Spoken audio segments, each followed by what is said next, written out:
Okay, this is a reading from A Conversational History of Modern America, which is transcripts, different interviews with host Richard Heffner, who's on educational television, and this is with Fred Friendly. Though little is known of to the general public, Fred W. Friendly was truly an Olympian figure in the last half century of the history of American journalism.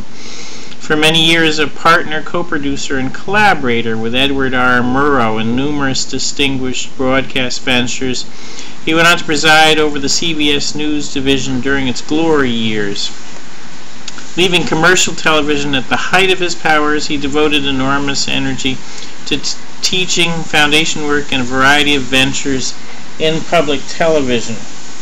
Now, the part that I want to read, he's telling Heffner, Mr. Friendly, I did a seminar this is 1990, by the way. I did a seminar the other day at the Bar Association of the City of New York with lawyers about takeovers and lawyers, but we had some investment bankers there too and some journalists. I just asked them questions, but what emerged is the basic fact that these deals for takeovers of billion-dollar corporations are engineered by investment bankers. They target the company that can be taken over. They may go out and find somebody with money and say, hey you could take over this company. And then they make it happen, and they get their fees, which are sometimes $50, $80, $100 million, only if the deal takes place. So with this great capitalistic society, with the best form of government in the world, we play a game of money. It's not money because one can make a better product. It's not money because one is smarter than someone else. It's money making money.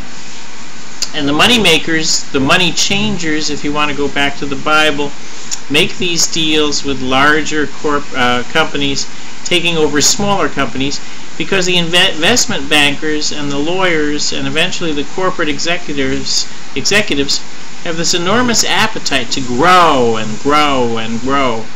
That's now ending because junk bonds have done them all in. We may be seeing the end of the hostile takeover, but it's done irreparable damage here. The change in management at CBS began when Senator Helms and then Ted Turner said they were going to take over CBS. They scared CBS so that a decent man, Larry Tisch, entered the arena and collected enough stock and stockholders' proxies to take over the company. Nothing wrong with that. Mr. Tisch is a friend of mine, a longtime friend of mine. He doesn't know anything about the broadcast business, just as I don't know anything about his business, the cigarette business and the insurance business and the banking business. I would not presume to run a bank, certainly not a cigarette company, but the people running NBC, which is now owned by General Electric, and Mr. Tisch at CBS, don't know anything about broadcasting. Why should they? And why does anybody think that anybody can run anything? I mean, somebody now wants to take over United Airlines who doesn't know anything about flying an airplane. I wouldn't fly in an airplane owned by a company run by a guy who didn't know anything about aviation. Heffner asks, Mr. Friendly, are you saying that you don't want to see the broadcast industry or this form of information or education subject to the profit motive? Do I understand you correctly?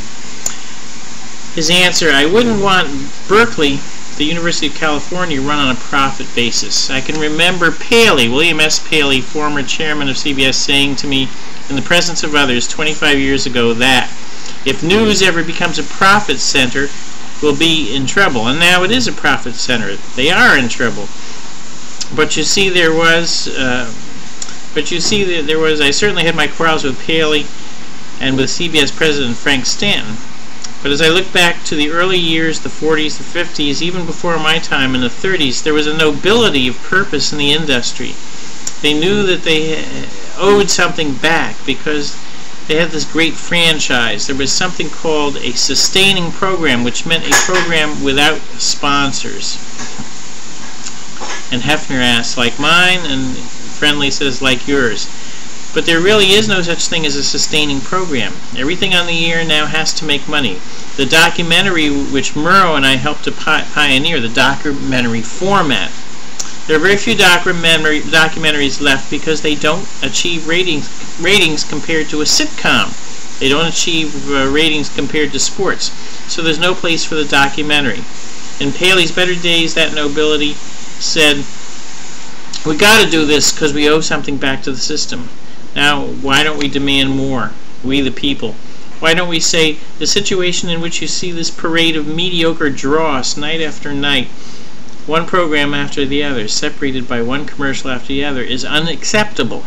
Just like the homeless. I was in India during World War II. I was in Calcutta. I saw tens of thousands of homeless people lying in the streets, sleeping on a blanket, with their children, their little girls coming up saying to Sergeant Friendly and others, 'You want to jig with my sister?' And I can, for 20 annas, which is just a few cents. And I can remember thinking to myself, my God, people live on the streets like this, and it's unacceptable. I know that this will never happen in my country. I was 21 years old then. Here I am in the springtime of my senility, and I see homeless in New York, at Columbia University, begging, in St. Louis begging, in California, Los Angeles begging. I would like to think that a president like Franklin Roosevelt or Harry Truman would say, this situation is unacceptable. And the American people would say, it's unacceptable. And I've always believed that they would eventually say that about television. I think television has so changed the American people that they don't have it in them to say unacceptable. Well, this is a 10-minute limit in YouTube, as you know. So if I do continue reading, it'll be part 2. This is the end of part 1. Thank you for listening. Goodbye.